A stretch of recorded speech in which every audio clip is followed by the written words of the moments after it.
Good morning to all of you. कैसे हो आप लोग? I hope you are well. आज हम लोग शुरुआत करने जा रहे हैं एनवायरमेंटल स्टडीज की। और शुरुआत करने से पहले आपको बताना चाहूँगा सभी को कि मैकेनिकल सेकेंड ईयर ब्रांच और पीएमटी सेकेंड ईयर ब्रांच में एनवायरमेंटल एक सब्जेक्ट है। इसके थ्योरेटिकल एग्जाम के साथ साथ इसका प्रैक्टिकल होगा। इसके सिलेबस की विस्तृत जानकारी इससे पहले वाले वीडियो में मैं दे दी है। जो आज फर्स्ट टाइम इस वीडियो को देख रहे हैं, कृपया इससे पहले वाले वीडियो को अवश्य देख लें। ठीक है, आज हम शुरुआत करने जा रहे हैं एनवायरमेंटल स्टडीज के अंतर्गत यूनिट फर्स्ट, यानी उसकी यूनिट फर्स्ट में क्या क्या टॉपिक है उसको हम कवर करेंगे आज। फर्स्ट टॉपिक देखो, पहले तो बता दूं मैं आप लोगों को कि जो मैं आपको एनवायरमेंटल पढ़ा रहा हूँ वो जीएस और प्लस आपका थ्योरेटिकल एग्जाम दोनों के मतलब से बहुत ही ज़्यादा इंपॉर्टेंट है। यानी कि जो स्टूडेंट कॉम्पिटिटिव एग्जामिनेशन की स्टडी कर रहे हैं उसके लिए भी बहुत इंपॉर्टेंट है, क्योंकि वहाँ से क्वेश्चन ऑब्जेक्टिव टाइप क्वेश्चन पूछे जाते हैं और इसके अतिरिक्त आपके थ्योरेटिकल एग्जाम के लिए बहुत ज़्यादा इंपॉर्टेंट है। ठीक है, आज शुरुआत करने जा रहे हैं। देखिए कौन कौन सा टॉपिक रहेगा आपका। पहला एटमॉस्फेयर।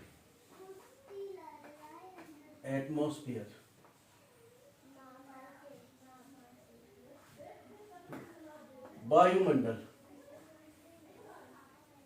एनवायरनमेंट,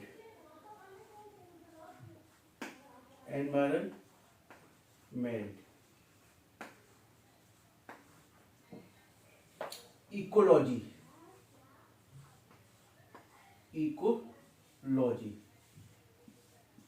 इकोसिस्टम,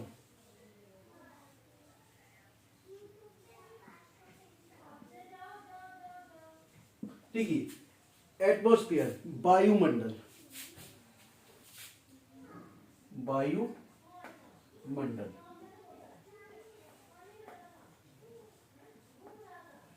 सेकंड पर्यावरण,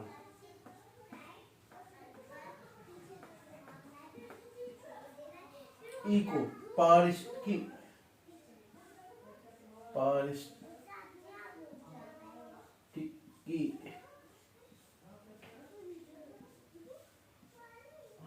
और इसका पारिस्थितिकी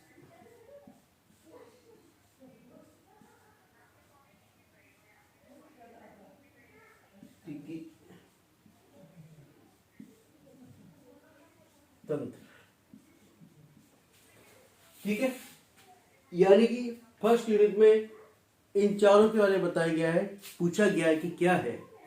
ठीक है, एटमॉस्फेयर और एनवायरनमेंट। एक्चुअली आपका मेन टॉपिक क्या है? Ecology and ecosystem. लेकिन before study of the ecology and ecosystem you must know what is the atmosphere and what is the environment. यानी कि इन दोनों को स्टडी करने से पहले आपको ये मालूम होना चाहिए कि वायुमंडल क्या है और पर्यावरण क्या है और दोनों के बीच में डिफरेंस क्या है। ठीक है, सबप्रथम हम शुरुआत करते हैं एटमॉस्फेयर यानी वायुमंडल। ठीक है, देखिए वायुमंडल देखिए हमारे चारों ओर गैसों का एक आवरण है। क्या है? गैसों का आवरण। इसको क्या कहते हैं हम? वायुमंडल। यानी कि हमारे चारों ओर जो गैसों का आवरण है that is known as the atmosphere. उसको हम क्या कहते हैं? वायुमंडल कहते हैं। ठीक है, the air surrounding the earth is known as the, क्या कहलाता है? वायुमंडल। यानी पृथ्वी के चारों ओर गैसों का जो आवरण है वो सब क्या कहलाता है? वायुमंडल। ठीक है, या हम इसको ये भी कह सकते हैं हमारे चारों ओर जो गैस का एक आवरण है उसको हम क्या कहते हैं? वायुमंडल कहते हैं। क्या कहते हैं? वायुमंडल। वायुमंडल में कौन कौन सी गैसेज है? ये देखिए, ये भी अक्सर क्वेश्चन पूछा जाता है कि कौन कौन सी गैस सबसे ज्यादा है वायुमंडल पाई जाती है। नाइट्रोजन 78%। कितनी? 78। देखिए वायुमंडल में नाइट्रोजन गैस का यानी फिक्सेशन या स्थिरीकरण कैसे है? ठीक है, कैसे है? आप लोग देखते होंगे दलहन का पौधा, दलहन के पौधे में क्या होता है कि नाइट्रोजन गैस की उत्पत्ति होती है दलहन के पौधे के। ठीक है, दलहन के पौधे अक्सर क्या करते हैं? नाइट्रोजन गैस उस फसलों के साथ साथ उत्पन्न होती है जिससे उसका फिक्सेशन बना रहता है। ठीक है, जितनी एब्जॉर्ब होती है उसके साथ साथ उसमें प्रोड्यूस भी होती रहती है। ठीक है। दलहन का पौधा,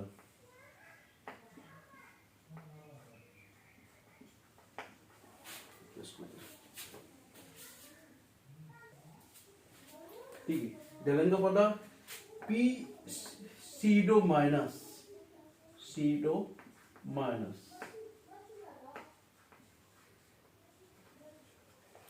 राइजोबियम,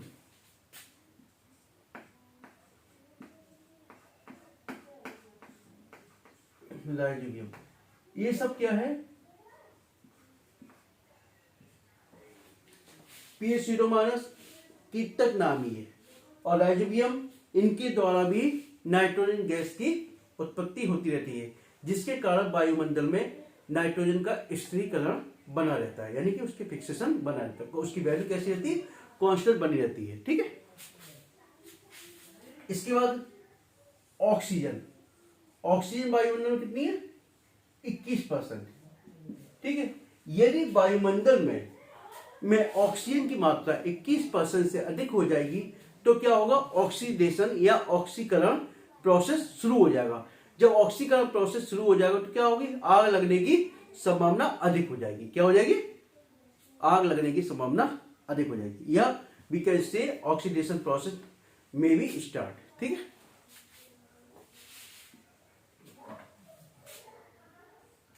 आर्गन, आर्गन वायुमंडल कितनी है? 0.009%। कितनी है? 0.009%। जब आपने देखा होगा बादल गरजते हैं या और बिजली चमकती है, जब बादल गरजते हैं और बिजली चमकती है उस दौरान कौन सी गैस उत्पन्न होती है? आर्गन गैस उत्पन्न होती है। कौन सी? Argon gas, CO2। इस वक्त वायुमंडल में CO2 गैस की परसेंटेज कितनी? 0.003%। कितनी है? 0.003%। लगभग 2035 तक, यानी 2035 तक इसकी मात्रा कितनी होने की संभावना है? 1%। कितनी है? 1%। यानी कि जिस स्पीड के साथ इस वक्त CO2 गैस की मात्रा बढ़ रही है तो उस आधार पे कितनी हो जाएगी? 2035 तक 1%। कितनी हो जाएगी? 1% तक हो जाएगी। ठीक है। अक्सर क्वेश्चन पूछा भी जाता है जीएस में, सबसे ज्यादा CO2 गैस उत्पन्न करने वाला देश कौन सा है? आपको मालूम होना चाहिए। नहीं है मालूम तो कमेंट्स बॉक्स में सर्च करके बताइएगा मुझे। ठीक है। मैं नेक्स्ट टाइम इसका आंसर दूंगा। चाहो तो अभी बताऊं, चाइना है। ठीक है। सेकंड नंबर का आप देखिए कौन है? CO2 हो गया। इसके बाद इनएक्टिव गैस, यानी कि अक्रिय गैस, अक्रिय गैस, अक्रिय गैस कौन सी? हीलियम, नियॉन, ट्रॉप्टन, रेडॉन,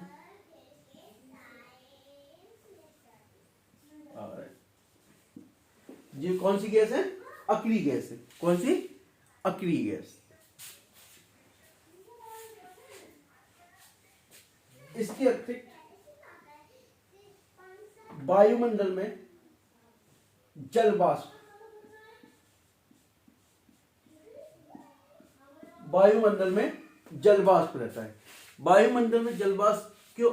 लगभग इसकी ह्यूमिडिटी कितनी है? जल वाष्प, जल वाष्प ही क्या है तुम्हारे?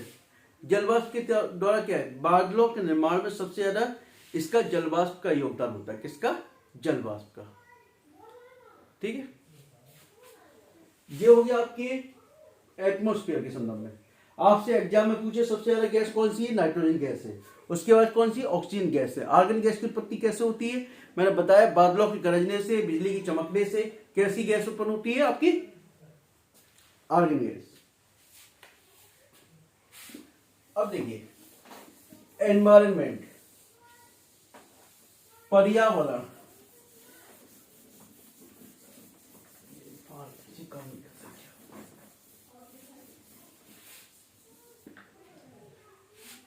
पर्यावरण, पर्यावरण,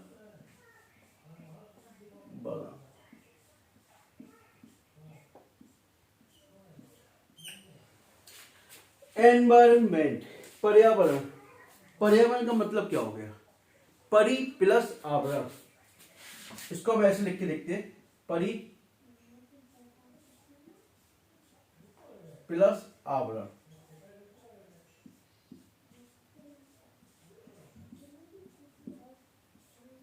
परि में चारों ओर, आवरण में जो कवर किया हुआ है ना।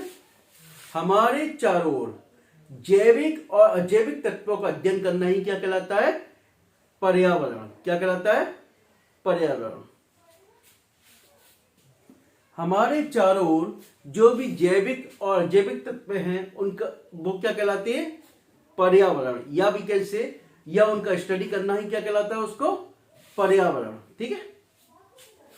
हमारे चारों ओर जैविक और अजैविक तत्व ही क्या कहलाते हैं? पर्यावरण। ठीक है।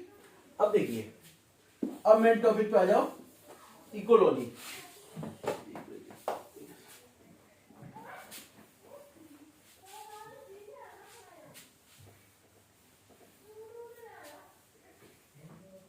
इकोलॉजी देखिए, इकोलॉजी पारिस्थितिकी। अब सब प्रथम इसको मालूम होना चाहिए पारिस्थितिकी होता क्या है। ठीक है, समझ लो पहले।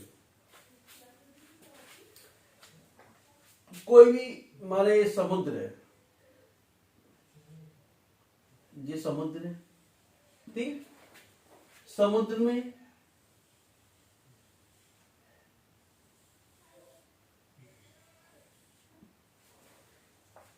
जीव जंतु है,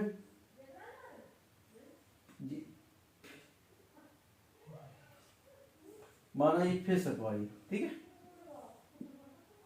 ये फिश है। और समुद्री घास है, ये समुद्री घास है, ठीक है। और छोटे छोटे जीव, जो प्लैंक्टन जीव होता है, ठीक है, कई छोटे छोटे जीव हैं, ग्लोबेजिना, ठीक है, कई जीव होते हैं। अब समुद्र में जीव, ये जीव कुछ ना कुछ अपने पास उपस्थित या अपने आसपास अजैविक तत्व के साथ क्रिया करते हैं। अजैविक तत्व के साथ यानी पेड़ पौधे और जीव जंतु अपने चारों ओर उपस्थित अजैविक तत्व, अजैविक तत्व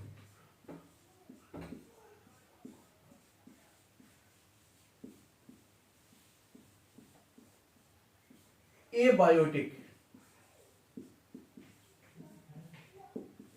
एलिमेंट्स, यानी कि समुद्र में उपस्थित कुछ जीव जंतु, पेड़ पौधे अपने चारों उपस्थित अजैविक तत्व एबायोटिक एलिमेंट्स के साथ अंतःक्रिया करते रहते हैं। और इन अंतःक्रिया को यानी जैविक तत्वों की अजैविक तत्वों के साथ अंतःक्रिया का अध्ययन करना ही क्या कहलाता है? क्या कहलाता है?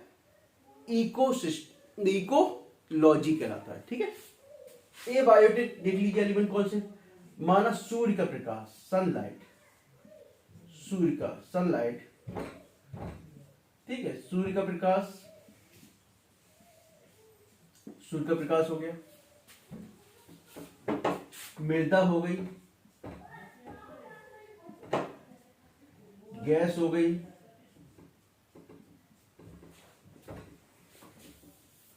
जलवायु हो गई,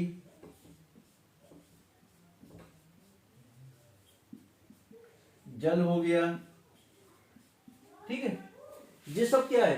एबायोटिक कंपोनेंट, ठीक है।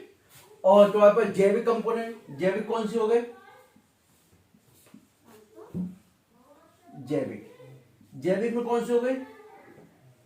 जीव जंतु, जीव जंतु, और पेड़ पौधे।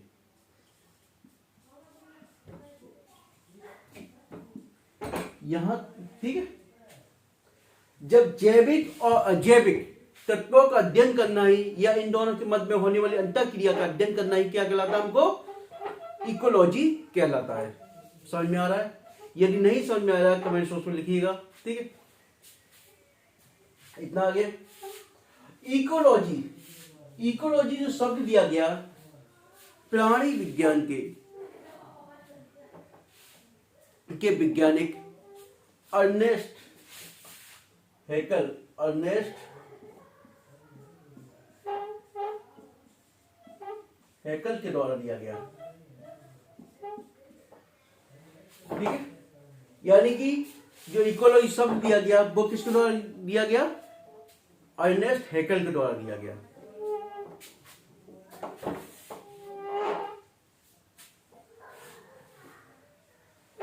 अब देखिए जैविक तत्व हो गया, इन दोनों की अंतःक्रिया के बारे में आगे पढ़ लिया आपने। ठीक है, अब पढ़ते हैं इसके बारे में।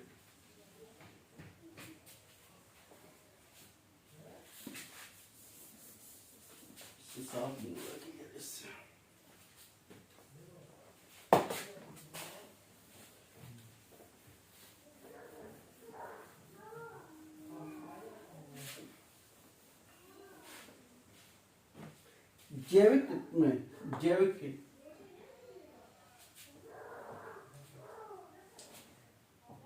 मुख्यतः दो प्रकार की होती है। इकोलॉजी को मुख्यतः दो ब्रांचों में डिवाइड किया गया। किसमें? दो ब्रांचों में डिवाइड किया गया है। पहला ब्रांच देख लो, यानी इकोलॉजी को मुख्यतः दो ब्रांचेस में डिवाइड किया गया है। ठीक है, पहला है आपका स्वयं पारिस्थितिकी,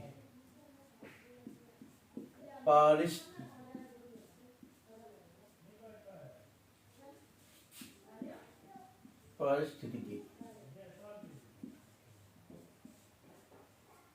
और इकोलॉजी,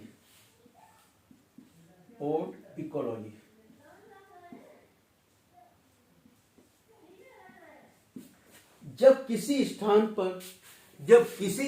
पर रहने वाले केवल एक विशेष प्राणी अथवा पौधे का उसके वातावरण पर पड़ने वाले प्रभाव का अध्ययन किया जाता है, या हम कह सकते हैं जब किसी क्षेत्र में रहने वाले विशेष प्राणी, व्यक्ति या पादप का या पौधे का अजैविक तत्वों के साथ अध्ययन किया जाता है या उनके साथ अंतःक्रिया का अध्ययन किया जाता है, तो इसे हम क्या कहते हैं? स्वयं पारिस्थितिकी। ठीक है, समझ में आ गया? और इकोलॉजी। ठीक है, दूसरा समुदाय पारिस्थितिकी,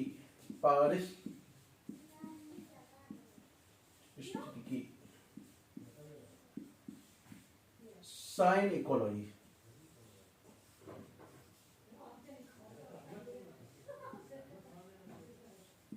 साइन इकोलॉजी यानी कि जब किसी क्षेत्र में रहने वाले समस्त पौधे, जीव जंतु और प्राणियों का उनके अजैविक तत्वों के साथ अंतःक्रिया का अध्ययन किया जाता है, तो हम उसे क्या कहते हैं? समुदाय पारिस्थितिकी। ठीक है,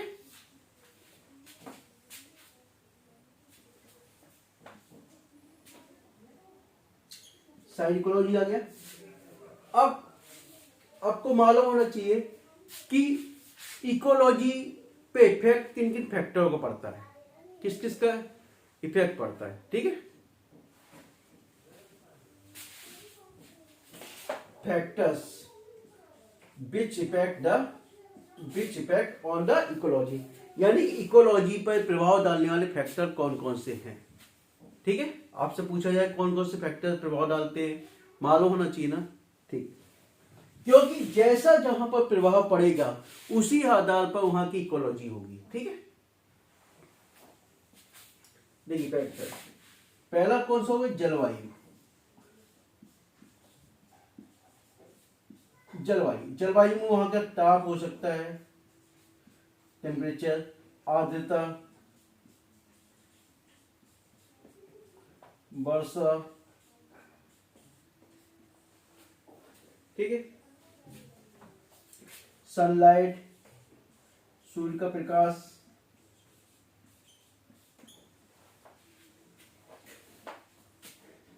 स्थलाकृति,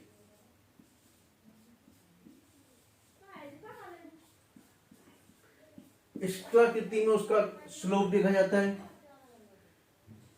ढाल या वी कैन से स्लोप, कि वहां स्लोप कैसा है, ठीक है। पृथ्वी की आकृति,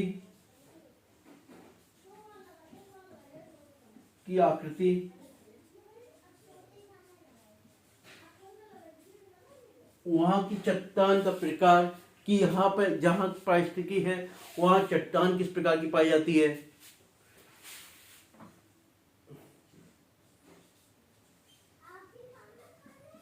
चट्टान का प्रकार, कि हार्ड है कि मुलायम है।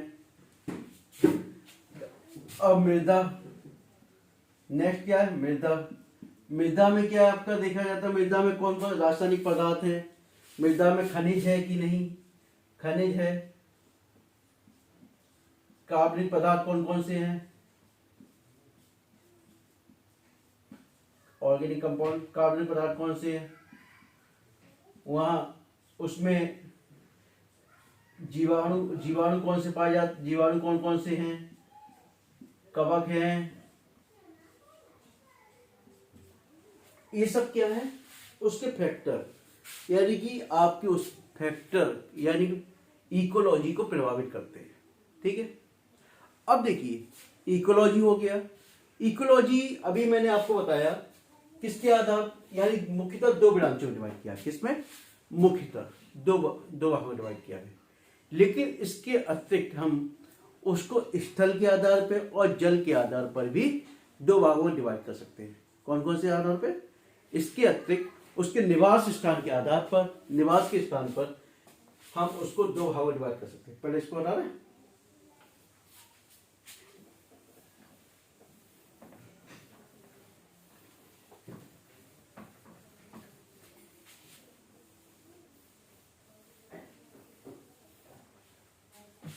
यानी हैबिटेट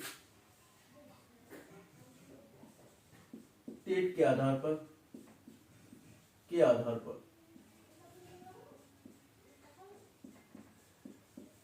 यानी निवास के आधार पर भी हम उसको दो भागों में डिवाइड कर सकते हैं। किस भागों में, दो भागों में डिवाइड कर सकते हैं। पहला हम जल के आधार पर, दूसरा स्थल के आधार पर, ठीक है। जल के आधार पर भी हम दो भागों में डिवाइड कर सकते हैं, एक स्वच्छ जल या कह सकते हैं मीठे पानी का जल, या मीठे पानी का जल, इस दूसरा खारे पानी का जल, ठीक है। स्वच्छ जल और मीठा पानी का आप जानते हो, स्वच्छ जल कहां पाया जाता है, नदी में मिलेगा, तालाब में मिलेगा, झील में भी मिलेगा, नदी, तालाब और झील। और खारे पानी का आपको कहां मिलेगा, समुद्र में। कहां मिलेगा, समुद्र में, ठीक है। अब देखिए स्थल के आधार पर देखिए, इसको वन के आधार पर, घास,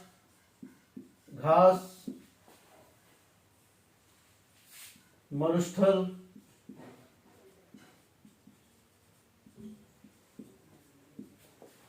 यानी कि स्थल के आधार पर वन पारिस्थितिकी तंत्र, घास पारिस्थितिकी तंत्र और मरुस्थल इकोलॉजी, ठीक है। ये आगे इतना समझ में, इकोलॉजी आगे समझ में आपको। अब इसके बाद आता है इकोसिस्टम। इकोसिस्टम में क्या है, इकोसिस्टम इकोलॉजी का ही एक पार्ट है। क्या है? एक पार्ट, यानी कि एक सब पार्ट है। यानी कि इकोलॉजी इस सब इकोलॉजी, यदि ये मान लीजिए इकोलॉजी पूरा संपूर्ण सर्किल है, ठीक है, तो इकोसिस्टम इसका एक भाग है। इसके अंदर क्या है? एक भाग है। क्या है? एक भाग है इकोसिस्टम। अब इकोलॉजी में क्या करते हैं? अजैविक और जैविक तत्वों के मध्य होने वाली अंतःक्रिया का अध्ययन करते हैं। जबकि इकोसिस्टम में क्या होता है? जैविक और अजैविक तत्व आपस में मिलकर एक प्राकृतिक इकाई का निर्माण करते हैं। क्या करते हैं? प्राकृतिक इकाई का निर्माण, ठीक है, यानी कि एक निकाय या प्राकृतिक इकाई का निर्माण करते हैं। एक इकोसिस्टम क्या हो सकता है? इकोसिस्टम शब्द को सर्वप्रथम A.G. टांसले के द्वारा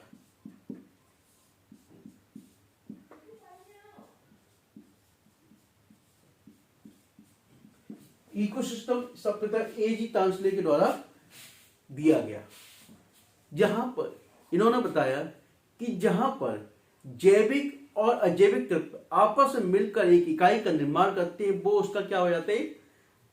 इकोसिस्टम कहलाता है, पारिस्थितिकी तंत्र कहलाता है, ठीक है। इतना आ गया। अब इसमें यहां भी जैविक और अजैविक तत्व होते हैं, लेकिन इसमें एक मेन चीज होता है। मेन चीज क्या होता है? यहां पर एक ऊर्जा का प्रवाह होता है, एक भूजैव रासायनिक क्रिया होती है। कौन सी? भूजैव रासायनिक क्रिया है। देखो इकोसिस्टम के अंतर्गत एक क्या होगा? ऊर्जा का प्रवाह, ऊर्जा का प्रवाह, और दूसरा क्या होगा हमारे पास? भूजैव रासायनिक क्रिया।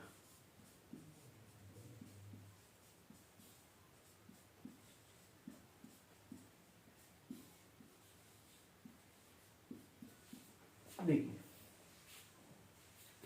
अब यहां डेफिनेशन थोड़ी मैं चेंज कर दूंगा, यानी कि भूजैव रासायनिक क्रिया और ऊर्जा के प्रवाह के आधार पर जैविक और जैविक तत्वों के मध्य अंतर संबंध का अध्ययन करना ही क्या कहलाता है?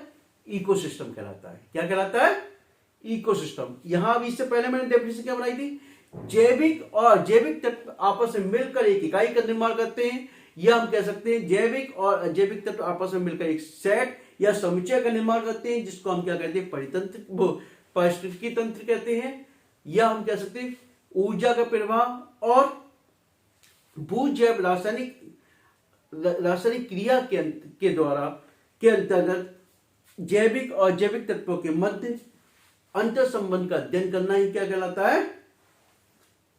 इकोसिस्टम कहलाता है, ठीक है। अब इसके अंदर जैविक और जैविक तत्व आपको मालूम होनी चाहिए कौन कौन से हैं। अजैविक तत्व मैंने बताया है कौन से हैं, जैविक हम पढ़ते हैं इसके बारे में, जैविक के बारे में।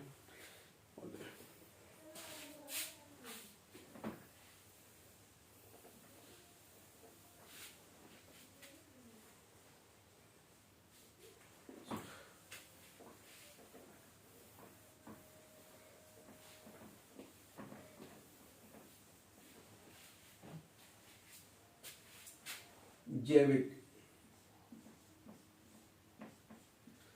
इसके अंदर जैविक में पहले क्या होता है? उत्पादक। क्या होता है? उत्पादक। फिर क्या होता है? उपभोक्ता।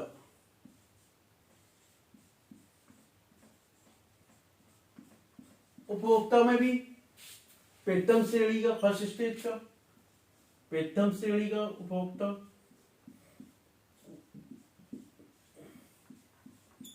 फिर द्वितीय श्रेणी का,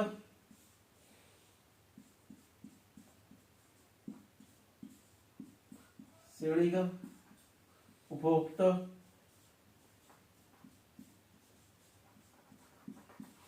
फिर क्या है? तृतीय,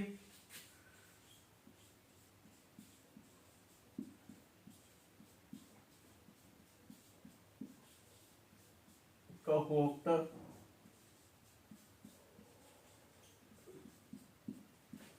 ठीक। इसके बाद अपघटक,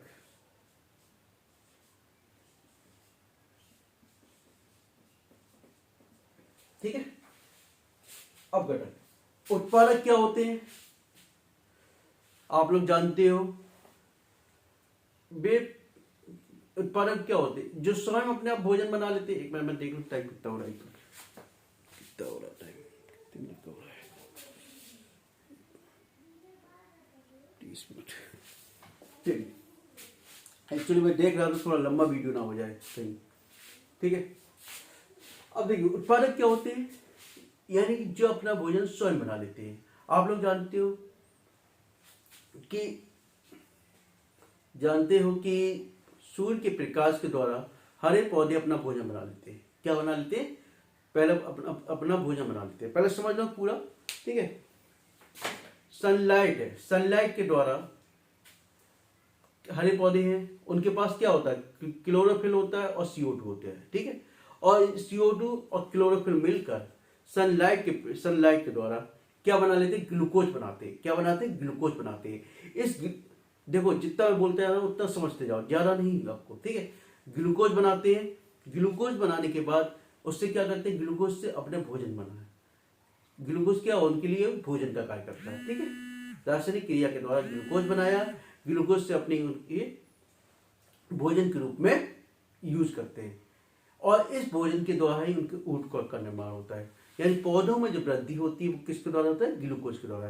क्योंकि ग्लूकोज के द्वारा उनको ऊर्जा मिलती है, ग्लूकोज के द्वारा उनको भोजन प्राप्ति होती है, और भोजन की प्राप्ति के द्वारा ही उनके ऊतक का निर्माण होता है। यानी टिश्यू बोलते हैं इसको, टिश्यू का निर्माण होता है। टिश्यू के द्वारा ही उनके पौधों में वृद्धि होती है, ठीक है।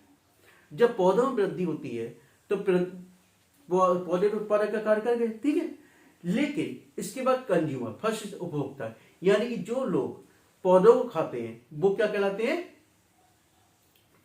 फर्स्ट स्टेज के कंज्यूमर्स कहलाते हैं। यानी कि प्रथम श्रेणी के उपभोक्ता, यानी जिन्होंने पौधों को खाया या पौधों से अपना भोजन को प्राप्त किया वो क्या कहलाएंगे, प्रथम श्रेणी के उपभोक्ता कहलाएंगे, ठीक है।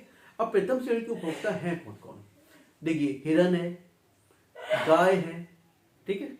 मनुष्य भी देखा जाए तो प्रथम श्रेणी के उपभोक्ता में आ गया, क्योंकि यदि पूर्णतः शाकाहारी है तो क्या करेगा, सीधे हरी सब्जियां खाएगा, ठीक है। तो वही भी आ गया। अब सेकंड स्टेज पे देखो, आप देखिए फर्स्ट स्टेज में देखिए तिद्दा भी देख लीजिए। अब सेकंड स्टेज में देखिए, सेकंड स्टेज में आपने देखा मेढक है। मेढक क्या, छोटे छोटे कीटों को खा जाता है, ठीक है। भेड़िया है, हिरन को खा जाता है, खाता है नहीं खाता। बिल्ली है, बिल्ली चूहे को खा जाती है, ठीक है। नेक्स्ट आपके बाद क्या है, उसके बाद थर्ड स्टेज देखिए। थर्ड स्टेज में वह आता है जो पूर्णतः मांसाहारी होता है, वो जैसे शेर, चीता, ठीक है। वो सब क्या है, वो किसके ऊपर डिपेंड है, किसके ऊपर डिपेंड है, आपके यानी कि कंज्यूमर्स के ऊपर। वो सीधे उनको खा लेते हैं, ठीक है। इसके बाद नेक्स्ट है अपघटक। अपघटक क्या है, अपघटक क्या होते हैं तुम्हारे पास, अपघटक वे बैक्टीरिया, जीवाणु होते हैं या बैक्टीरिया होते हैं जो मनुष्य के अपशिष्ट, ठीक है, और मृत जीव जंतु और वनस्पतियों को रासायनिक क्रिया के द्वारा इस प्रकार से उसको डिकम्पोज कर देते हैं, इस प्रकार से उसको विघटित कर देते हैं कि वो पूर्णतः फिर जमीन में मिल जाती है, और जमीन में मिलकर फिर वह अजैविक तत्वों के रूप में वातावरण में मुक्त हो जाती है। कैसे होती है, देखो समझो पहले, मनुष्य का अपशिष्ट, वनस्पति और जीव जंतुओं के अवशेष, ठीक है, जब मर जाते हैं, मरने के बाद क्या करते हैं, अपघटक जो होते हैं उनसे पहले अपना भोजन प्राप्त करते हैं, उसको भोजन प्राप्त किए और उसको छोटी छोटी बारीक रूप से डिकम्पोज कर देते हैं, विघटित कर देते हैं। विघटित करने के बाद उसको क्या होते हैं, मृदा के साथ मिला देते हैं। मृदा, जब तक वह मृदा में मिलता है वो डिकम्पोज इस तरीके से हो जाता है कि वो अलग अलग हो जाता है। उसमें क्या है, नाइट्रोजन अलग निकल रही है, कार्बन अलग निकल रहा है, ऑक्सीजन, सल्फर अलग निकल रहा है, सब अलग अलग डिकम्पोज हो गए, ठीक है। अब डिकम्पोज क्या होता है, डिकम्पोज होने के बाद पुनः वह मिट्टी मिल गया, मिट्टी मिलने के बाद पुनः वो जल के साथ फिर मिक्स होता है। मिक्स होने के बाद पौधों की जड़ों के साथ फिर वो जैविक के रूप में उसमें प्रवेश कर जाता है। प्रवेश करने के बाद फिर अपना भोजन बनाते हैं, भोजन करने के बाद फिर वह फर्स्ट कंज्यूमर के पास जाता है। इस तरीके से प्रोसेस चलता रहता है, ठीक है। नेक्स्ट वीडियो में मैं बताऊंगा इसको, पूरा डिटेल में बताऊंगा इसको कि कैसे कैसे फर्स्ट स्टेज में क्या है, सेकंड में क्या हुआ, थर्ड में क्या हुआ, ठीक है। इसके बाद आएगा यानी कि ऊष्मागतिकी के दोनों नियम, कि किस नियम का ये पालन करते हैं, क्यों करते हैं। आपने ये देखा कुल मिला के 4 या 5 श्रृंखला ही क्यों बन पाती है, इससे कम, इससे ज्यादा क्यों नहीं बन पाती। इसका रीजन भी एक है, अक्सर एग्जाम में भी पूछा जाता है कि क्या रीजन है कि केवल 5 श्रृंखला ही बन पाती है, 6 क्यों नहीं बन पाई, 7 क्यों नहीं बन पाती है, आपको ये भी पूछा जाता है, ठीक है। और फर्स्ट टाइम जो भी इस वीडियो को देख रहे हैं, कृपया मेरी रिक्वेस्ट है आप लोग प्लीज उसको सब्सक्राइब जरूर कीजिएगा। ये आपके केवल आपके सब्जेक्ट के लिए नहीं है, बल्कि आपके उसके जीएस के मतलब से बहुत ही इंपॉर्टेंट पार्ट है। यदि आपके जी के अंतर्गत, जीएस के अंतर्गत एनवायरमेंट का पार्ट्स में भी 4-5 क्वेश्चन पूछे जाते हैं, यदि उसको स्ट्रॉन्ग करना चाहते हैं कृपया इसको ढंग से देखिए, और जो भी डाउट है उसको कमेंट बॉक्स में लिखिएगा, मैं डेफिनेटली उसके डाउट को दूर करूंगा, ठीक है। प्लीज चैनल को सब्सक्राइब भी कीजिए और अपने दोस्तों के साथ, फ्रेंड्स के साथ उसको शेयर भी कीजिए। इसके अतिरिक्त मैं नेक्स्ट वीडियो आपको जल्दी ही मिलेगा नेक्स्ट, ठीक है। Okay, thank you.